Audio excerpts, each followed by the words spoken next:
Ona, yani ifike hata yani sio ni sheria au nini. Watu waanze kununua magari kwanza. Si kila mtu mwenye nyumba anapaswa kupangisha. Iangaliwe nyumba yenye hadhi fulani ndio turuhusu kupangisha. Yes. Sasa hapo mtu kupangia. Ukapangisha barabara. Irene, umekuja umeona nyumba haifai kupangishwa. Kwa nini upange? Wewe kwa nini upewe? Mbogambe, si unaona papa fai. Katafuta sehemu nzuri. Kwa nini upewe kibali cha kupangisha hapo? Nisikize, dai kuna sehemu chumba 20,000 unapata kwa mwezi.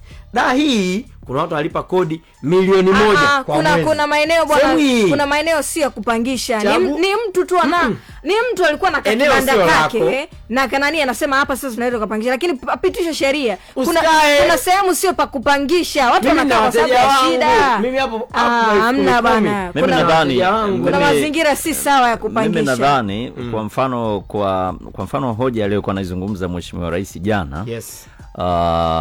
Ni kweli vijana wanachunguzwa kwenye kupanga. Tunachunguzwa sana. Serikali inafanya kitu kizuri. Baadhi ya taasisi watu wanapoenda kuajiriwa kule wanakuta kuna nyumba, unapangia nyumba na nini na nini, lakini lazima kuwe kuna utaratibu ambapo hizo kazi za nyumba sasa hivi sidhani kama zipo.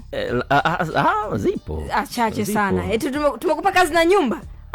Mimi mwenyewe bwana nilipewa nyumba ya kuishi halmashauri. Sio leo. Sasa hivi ushuhuda ni mimi hapa. Kazi za nyumba. Eti sio na gari. Afisa mali mimi niliambiwa hivyo. Ukipewa kazi unapewa nyumba na gari na hela ya kuanzia maisha. Hiyo kazi gani hiyo? Yaani wewe hujui, wewe nitakuelezea vizuri baadaye. Labda tuende VETA. Nasema hivi. Okay. Hata pale unapoenda kupanga, kwa mfano unakuta wenzako wamekaa sehemu fulani, wengine wana familia zao, basi wewe ni bachelor, jaribu hata kuheshimu na familia za wenzako. Yaani sio wewe bachelor wako basi ndio unaharibu familia. Yaani wewe ndio unafanya mambo ya ajabu kabisa yani. Sasa nawe kama unajua familia, mbona umenikaribisha? Simngetafuta mtu mwenye mtoto sasa. Hamna. Sasa hivi unajua kuna nyumba zile za 2 in 1. Mimi nitapanga hapa nataka nije nikae nao. Nyumba 2 in 1. Hapa kaletwa Nikiza, hapa ameletwa fulani.